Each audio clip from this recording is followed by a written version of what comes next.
So today we are going on a little trip to Birmingham. So reset this to 0. We've got 100% battery. We're showing 218 miles on normal. If I put it on eco, that will bring it up a bit more. If I start the car, there you go. So now if I put it on eco, that should now show 229 miles on eco. We'll have the heated seats on and the steering wheel. So we've just done our first stop and it's at 43%. You can see it's just under half a charge, so half a tank, I guess you can call it. We've done 88 miles and that's over a full charge. And we was averaging 3.3 miles per kilowatt, 46 miles per hour on average. We've got a remaining of 63 miles, but if I do eco, which, wait, what? It went down to 64. So it's not really doing much of a difference now. So if I go back to normal, 62. And then if I go on eco, 64. So not much of a saving there. And we've got a few more little driveless, so I'm going to see how much you can do, and then I will definitely need to charge it to go back home again. So far I guess for the battery size it's not too bad. Coming from a Tesla, we would have been able to do this all and still go home with just the first charge that we've done at home. So we've just done our last part of the trip in Birmingham and we've got 38% remaining with 47 miles. This is on eco and we have done so for 98 miles. You can see it's under half a charge, well, half a tank, I guess you can say. And so we've been averaging 3.3 miles. And now we're going to go to a Tesla supercharger to charge up, which is on the motorway, which makes it a lot easier. And this Tesla one, you can use any EVs, which is really nice. And I prefer the Tesla ones. So we've just arrived at a Tesla center. Well, motorway service station with the Tesla chargers.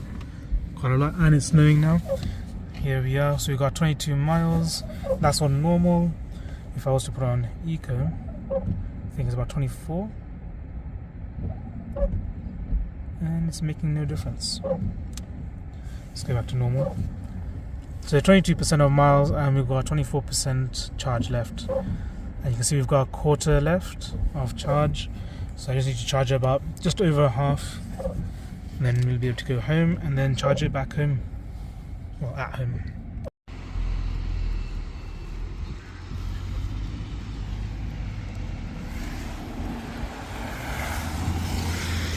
So getting that charging, so initializing.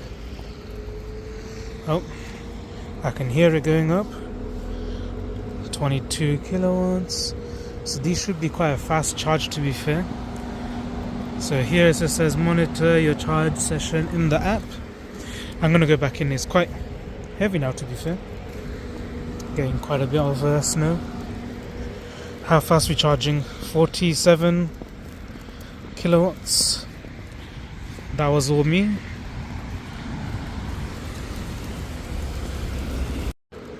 So charging about 52 kilowatts. What I'm going to do is go to the other one and see if they're any faster, the normal chargers, see what happens.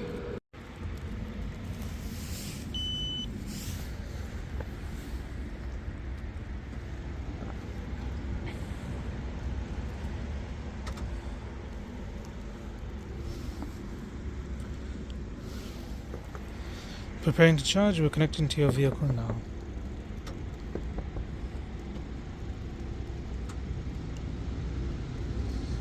So there you go. These are probably the slower ones down there.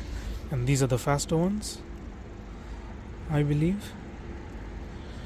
So let's see what kind of speed we get. Is it better than the Tesla speeds?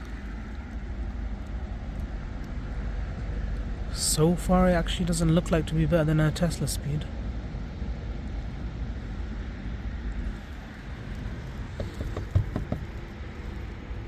So we're getting roughly the same speed as the Tesla superchargers, to be fair. Probably worth doing in the Tesla supercharger.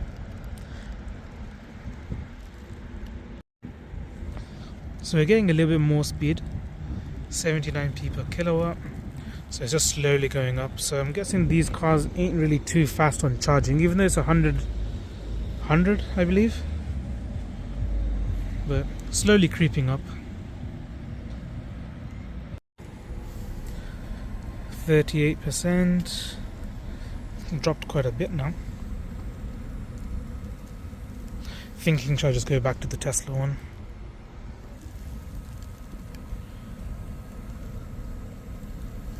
Let's see. Stop.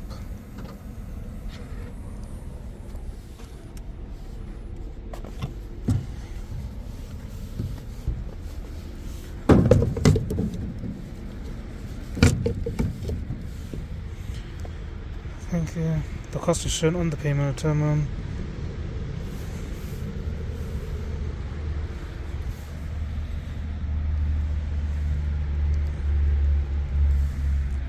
Didn't even say anything. So just come back to the Tesla one. Same one. Initiating charge. I think I just prefer this one. Monitor the session, and it's charging, and at least I can monitor from the inside, and it's faster here. Actually, to be fair, it's not too bad. They were the same speed, it's just the Vauxhall can't take the speed. So we're already at 40%. We've got 47 miles, and we are charging at 45. There you go. So to be fair, these ones are still quite good. They do charge quite fast. Fast as in wherever your car can take, and apparently this car can do up to 55. Even at 25% was it we came at? Something along those lines. I was expecting it to be a lot more, to be fair. It's quite good. Now there's like all empty, even the other ones all empty. So it's quite good. And obviously if you have a Tesla, then it does the full speed, which is quite good. And I've seen, if you're a member, you get a little bit discount on the price, but that's about it. But speed is the same. 44 kilowatts, 42%. So we did 110 miles from when I first fully charged it, and we had 25%, 26%. I will need to go back to the video, but yeah, around that percentage. And obviously now we're charging it back, so we've only got a little bit more left. So you can see nearly to half. Just want to go just a bit over, and then that should be perfect. And then we just charge it again at home. So I'm going to be now finishing off the charge, so that's more than enough to go back home. It was doing about 47 kilowatts. This is how much energy. So now just take that out. Let's open the door.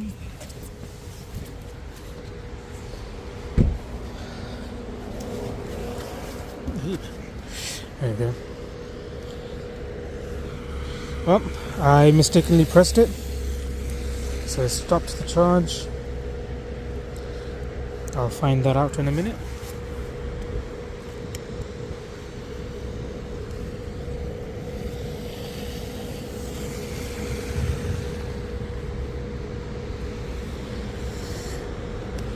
Well, it may have stopped there. I need to now unlock the car.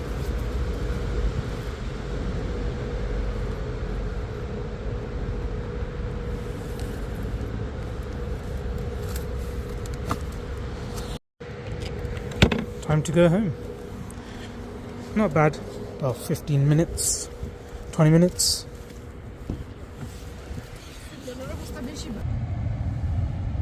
So we've got 87 now, and if we go to Eco, we've got about 91, and we've got about 76 miles to go. I'll see you in the house.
So we managed to make it, and we have 2% of battery left, and this was on basically nothing since 9 miles.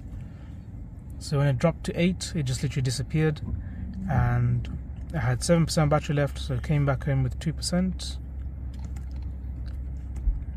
And we did 185 miles total today, and that is averaging 3.2 miles per kilowatt. And the other interesting thing is, whilst going uphill, I lost quite a bit of miles.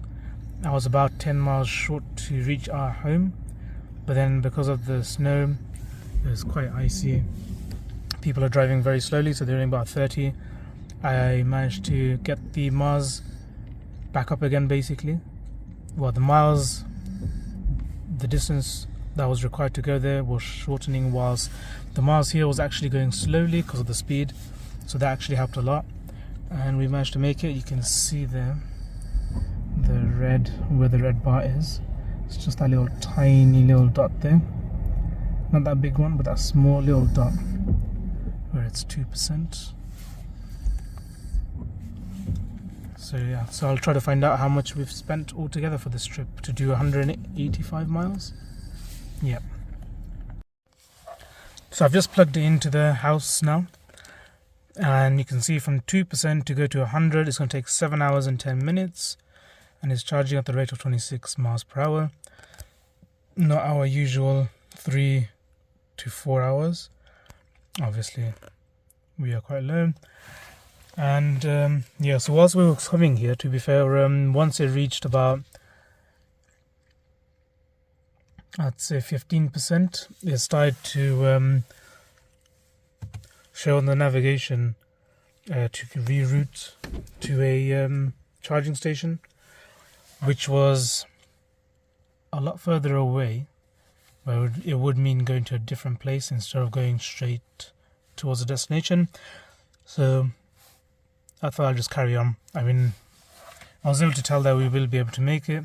It was quite tight, but it worked out pretty good. And obviously, if you was to compare with any other car, like a Tesla, the only reason I'm comparing with the Tesla is because I've owned one, and obviously they've got a bigger battery, so you're able to do that kind of miles that we've just did, 185, a lot easier with one charge. So you can just charge it at home and then do that mission, come back, you still have plenty of charge left. Obviously, where this is a smaller car, smaller battery, and yeah, it just takes a bit more. And we charge down there as well. And just to give you like a rough estimate, I mean, to fully charge this is going to probably cost about £4 or £5 roughly. And whilst we was charging, so that last charge that we did was £4.99 plus £1.88. What's that? £6.87 to go to, well, just more than half the tank charge. And so what's that? So if that's £6 to charge this up, probably about another £5. And so roughly you're looking about 20ish to come. So the first charge was about 15. Yeah, so it'd probably be about 15ish pound. So I think that's not too bad. And obviously if you've got, yeah, so this is a good one actually. So when I had the Tesla, to do that same miles, I think I did a bit more. I did 220 miles. That cost me £4.39 to do that miles. And obviously now, charging it home and the supercharger, it cost a bit more. So about 10 quid. Yeah, so about 11 pounds to do that. And then obviously to recharge it again, it'll cost you whatever it costs from your home charging. But I'll get that figured out once this is fully charged, and so then I can see the price. I can get a full price break out for you guys. But obviously it will cost more for a smaller battery to do the same mission. So if you was going to do like a round trip, it will cost a bit more. Versus other cars who's got a bigger battery, they can do more miles. It will be cheaper if you was to charge it at home and not use a supercharger. I forgot to add the other charger that I used as well. Actually, I just remembered, GridServe. So that's not on there. So I have to go to my back statement for that one to check that out. But yeah, I'll get the prices on that. So I just want to quickly show you the calculations. So this was at home. So you can see on Sunday, and we added 50 kilowatts, and that is literally what this car can handle. And that cost us £3.33p, and it charged for 7 hours and 42 minutes. That's how much energy we put in back to the car. That was 50 kilowatts, the full battery capacity, which I am surprised because it still had 2% left, so quite a bit in there. So I guess the car probably has a little bit bigger of a battery then. I believe it's 52. I'm pretty sure I've seen it somewhere. Correct me if I'm wrong. And I'll add a little screenshot where I've done the calculations though, just to make it easier for you guys. But I think I spent, it was just over £13 to do that trip for 185 miles. And yeah, for a small car, it actually isn't too bad. And obviously if you got a bigger car that does more miles, it'll cost you about £4 just on home charging. £4, maybe pennies, under £5 with a bigger car that can do a lot more miles. But even with the small car, even if you had a Corsa, I mean, obviously for local driving, the Corsa is very good, the E-Corsa, Corsa E. And for sometimes if you wanted to do a motorway driving, you can. Not really much of a hassle. You've seen there's plenty of chargers available when it's available. And they're quite speedy, to be fair. They ain't too bad. But yeah, not too bad. I've already been driving today, so I've already got 81% left. So I hope this video helps you guys out as well. So if you are thinking of buying like a small electric car, it's good for local driving, even motorway driving. To be, it's not bad if you've got the patience for waiting 25 minutes to get it charged. So I did just over half. I mean, even if you were to go to a service station, you can still do that. You can do what you need to do, eat in the service station whilst your car's charging. At least by the time you're back, you don't have to wait for anything. We just waited because nobody was hungry. And it wasn't too bad of a wait either. You can just play on your phone, watch some YouTube videos. But obviously, me being from previously driving a Tesla, I didn't really need to charge doing the similar kind of trip. For me, it was just home charge and then come back home and then charge it again on home charging. So it was a lot cheaper. But everybody's got a different preference. But even for a small car like this, it wasn't too bad. It was actually quite good. Yeah, really good car, to be fair. I do like the tech on it. It is quite nice. Just wish the screen could have been a bit bigger.